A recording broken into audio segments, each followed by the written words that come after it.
Avadhoot चिंतना Shri Gurudev Datta Shri Swami Samarth. Religious काकू या आपल्या चॅनलवर तुमचे मनापासून स्वागत करते आणि व्हिडिओला सुरुवात करते.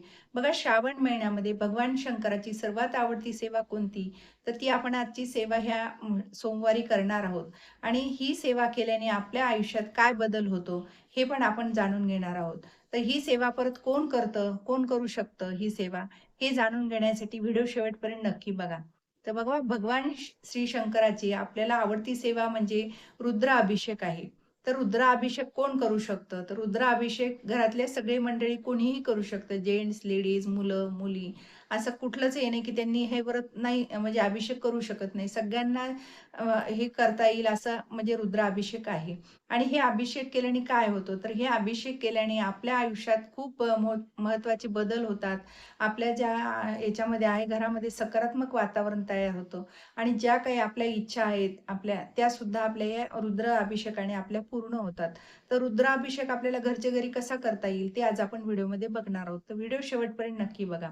हे पहा, रुद्राभिषेक करताना आपल्याला घरातच साहित्य असतं. आपल्याला काही बाहेरून आणायचं म्हणजे जास्त काही खर्चाचा असा अभिषेक नाही. अगदी आपला साध्या सोप्या पद्धतीनं आपल्याला घरच्या घरी करायचा आहे.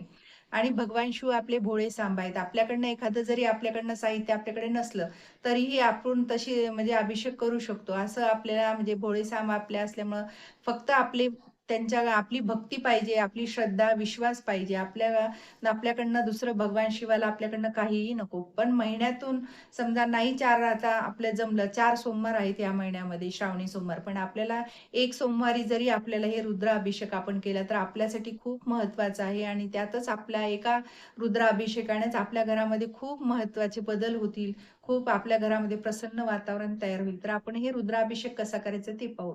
तर बघा, रुद्राभिषेक करताना आपल्या घरामध्ये शिवपिंड असणं महत्त्वाची आहे आणि शिवपिंड ही सगळ्यांच्याच घरात असतेच. मग ती पितळी असू, दगडी असू, कुठली चांदीची असू ही चालते. पण आपल्याला एक शिवपिंड असावी आणि आपल्याला गळती पाहिजे. कारण आपल्याला अभिषेक करताना त्याला खूप वेळ लागतो, 1 तास लागेल. तर त्यासाठी आपल्याला म्हणजे जसं आपण पळीनं आपण जेव्हा पिंडीवर पाणी अर्पण करणार आहोत, तेव्हा आपल्याला वाचून जर आपलं अर्ध लक्ष इकडं, अर्ध तिकडं. पण जेव्हा आपण गळती लावतो, तेव्हा ते तांब्यात पाणी टाकलं तर थेंब-थेंब त्या पिंडीवर पडतं. त्यासाठी आपल्याला गळती पण महत्त्वाची आहे. आणि जर तुम्हाला दोन्ही शक्य होत असेल, पळी-पळीनं जरी पाणी घालणं महादेवाच्या पिंडीवर तरीही चालतं. गळती नसली तरी चालेल. असं कुठलंच म्हणजे हट्टास नाही की आपल्याकडे सॉरी पाहिजे आपल्याला हे गळती पाहिजे म्हणून. पण मग हां, गळती आपल्याला हे ठेवायचं आहे आणि पूजेच्या साहित्यामध्ये आपल्याला पंचामृत घ्यायचं आहे, पाणी घ्यायचं आहे, पांढरे फूल, धोत्र्याचं मिळालं तर खूप छान. धोत्र्याचं फूल, ते धोत्र्याचं फळ आणि पांढरे फुलं, कारण भगवान शिवांना हे पांढरे फुलं प्रिय आहेत म्हणून आपल्याला पांढरे फुलं घ्यायची. धूप, दीप, अगरबत्ती आपल्याला जवळ म्हणजे ताटात साहित्य घ्यायचं आहे. आणि जे काही तुम्ही नैवेद्य दाखवणार आहात खडीसाखरेचा, जे काही गोडाचा म्हणजे गूळ खोबरं वगैरे जे तुम्हाला दाखवायचं असेल ते तुम्हाला ताटात आपल्याला सगळं घ्यायचं आहे. तर आपण आता जेव्हा बसतो पूजेला, तेव्हा आपल्याला बसण्यासाठी आपल्याला आसन घ्यायचं आहे. आसन घेतल्यानंतर आपल्याला सर्वप्रथम आपल्याला तुपाचा दिवा लावून ठेवायचा आहे. धूप म्हणजे धूप म्हणा, उदबत्ती म्हणा हे लावून ठेवायचं आहे. केव्हा आपण दिव्याच्या साक्षीनं आपण पूजेला बसतो, तेव्हा आपली पूजेला आपल्याला म्हणजे अगदी त्याचं पुण्य प्राप्त मिळत असतं आणि आपली पूजा यशस्वी होत असते. म्हणून कधीही आपल्याला तुपाचा दिवा आधी आपल्याला पूजा करतानाच्या आधी आपल्याला दिवा लावायचा आहे.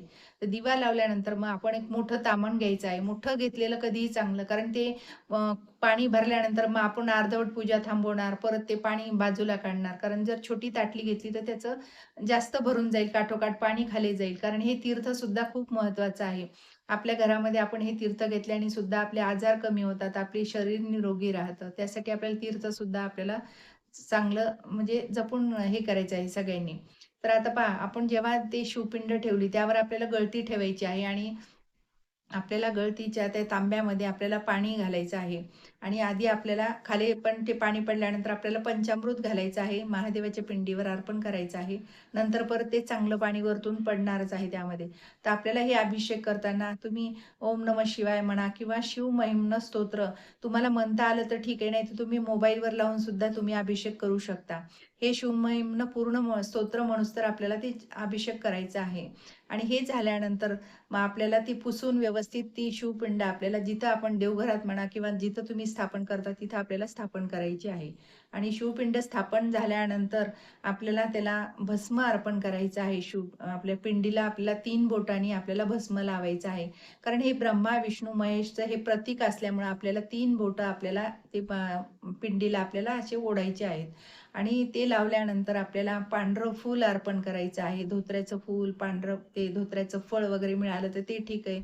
नाहीच मिळालं तर आपले पांढरे फुलं अर्पण करायचे आहे. आणि धूप, दीप, अगरबत्तीनं ओवाळायचं आहे. आणि हे झाल्यानंतर आपल्याला ह्या दिवशी सेवा म्हणजे आपल्याला रामरक्षा म्हणायची आहे. तर ह्या दिवशी तुम्ही रामरक्षा म्हणली तर आपलं जे काही आपल्या शरीरातले जे काही आजार आपले सगळे जे काही आपला हात, पाय जे दुखणं असेल ते सुद्धा निघून जातं. शरीर आपलं निरोगी राहतं. आणि जेव्हा आपण कुठल्याही आपल्या नतमस्तक होऊन जी आपण सेवा करतो, तर तेव्हा आपल्याला त्याचं अधिक पटीनं फळ मिळत असतं. आणि ही सेवा करताना आपल्याला नामजप सुद्धा करायचा आहे. तर नामजप जेव्हा तुम्ही करताल, तर श्री शिवाय नमस्तुभ्यं करा किंवा ओम नमः शिवाय जे जो तो मला आवडतो मंत्र तो तुम्ही म्हणायचा आहे. आणि ह्या नामस्मरणाला की त्याला काही मोजायचा पर्याय नाही. कितीही आपल्या ह्याच्यामधनं किती काउंट करायची गरज नाही, खूप होऊ शकतो. आणि ज्यांना म्हणजे काही काम करता-करता मंद असेल, त्यांनी काम करता-करता सुद्धा म्हणायचंय, बाहेर जाता-जाता सुद्धा म्हणायचंय. कारण ह्या दिवशी आपण जितकं नामस्मरण करू, तितकं आपल्याला अधिक पटीने पुण्य मिळत असतं. तर हे आपला अभिषेक झाल्यानंतर आपल्याला आरती करायची आहे.